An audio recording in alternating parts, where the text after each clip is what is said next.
قبول نہیں کر رہا، لیکن وہ مسلسل مہرین کے بارے میں سوچنے پر مجبور ہے۔ اس کا دوست حیدر اس کی بدلی ہوئی طبیعت کو فوراً بانٹ لیتا ہے اور اسے سوالات کرتا ہے، لیکن رضا صاف انکار کر دیتا ہے کہ اسے کوئی فرق نہیں پڑتا۔ عریشہ جو رضا کی محبت میں اندھی ہو چکی ہے، اس کی حرکت پر نظر رکھی ہوئی ہے، وہ محسوس کر رہی ہے کہ رضا کسی اور کے بارے میں سوچ رہا ہے۔ وہ رضا کے گھر والوں کو بتاتی ہے کہ وہ جلد از جلد شادی کرنا چاہتی ہے تاکہ رضا کسی اور کے قریب نہ جا سکے۔ مہرین کی زندگی میں نیا موڑ تب آتا ہے جب وہ اپنی دوست سعدیہ کے ساتھ ایک کیفے پہ جاتی ہے اور وہ اچانک رضا سے سامنا ہو جاتا ہے۔ دونوں ایک لمحے کے لیے حیران رہ جاتے ہیں۔ مہرین کی کوشش کرتی ہے کہ بات نہ کرے، لیکن رضا اس سے تلخ لہجے میں مخاطب ہوتا ہے، جس سے ایک بار پھر ان کے درمیان تلخی بڑھ جاتی ہے۔ کس کے آخر میں رضا گھر آ کر مسلسل بے چین دکھائی دیتا ہے۔ وہ خود کو سمجھانے کی کوشش کرتا ہے کہ مہرین صرف ایک اتفاقیہ ملاقات تھی۔ اس ایپیسوڈ کے آغاز میں آپ دیکھیں گے مہرین گھر آ کر اپنی منگنی کو لے کر شدید الجھن میں مبتلا ہو جاتی ہے۔ وہ جانتی ہے کہ شایان اس کی جذباتی کیفیت کو نہیں سمجھتا، لیکن والدین کے دباؤ کی وجہ سے وہ چپ رہنے پر مجبور ہے۔ شایان اس پر پسند مسلط کرنے کی کوشش کر رہا ہے اور اس کا سرد رویہ مہرین کو مزید بے چین کر دیتا ہے۔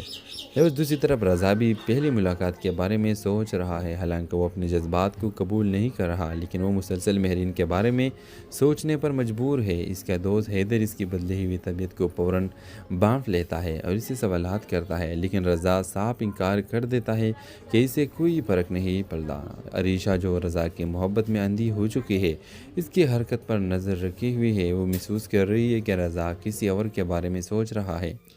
وہ رضا کے گھر والوں کو بتاتی ہے کہ وہ جلد از جلد شادی کرنا چاہتی ہے تاکہ رضا کسی اور کے قریب نہ جا سکے۔ مہرین کی زندگی میں نیا موڑ تب آتا ہے جب وہ اپنی دوست سعدیہ کے ساتھ ایک کیفے پہ جاتی ہے اور وہ اچانک رضا سے سامنا ہو جاتا ہے۔ دونوں ایک لمحے کے لیے حیران رہ جاتے ہیں۔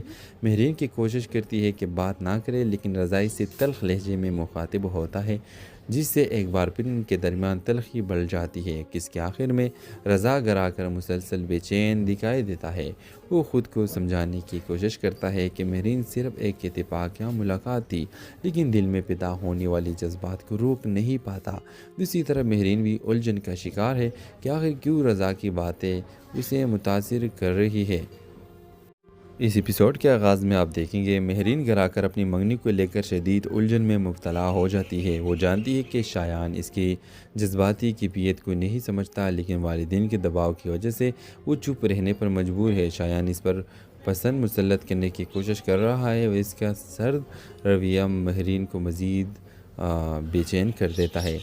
اور دوسری طرف رضا بھی پہلی ملاقات کے بارے میں سوچ رہا ہے، حالانکہ وہ اپنے جذبات کو قبول نہیں کر رہا، لیکن وہ مسلسل مہرین کے بارے میں سوچنے پر مجبور ہے۔ اس کا دوست حیدر اس کی بدلی ہوئی طبیعت کو فوراً بانٹ لیتا ہے اور اسے سوالات کرتا ہے، لیکن رضا صاف انکار کر دیتا ہے کہ اسے کوئی فرق نہیں پڑتا۔ عریشہ جو رضا کی محبت میں اندھی ہو چکی ہے، اس کی حرکت پر نظر رکھی ہوئی ہے، وہ محسوس کر رہی ہے کہ رضا کسی اور کے بارے میں سوچ رہا ہے۔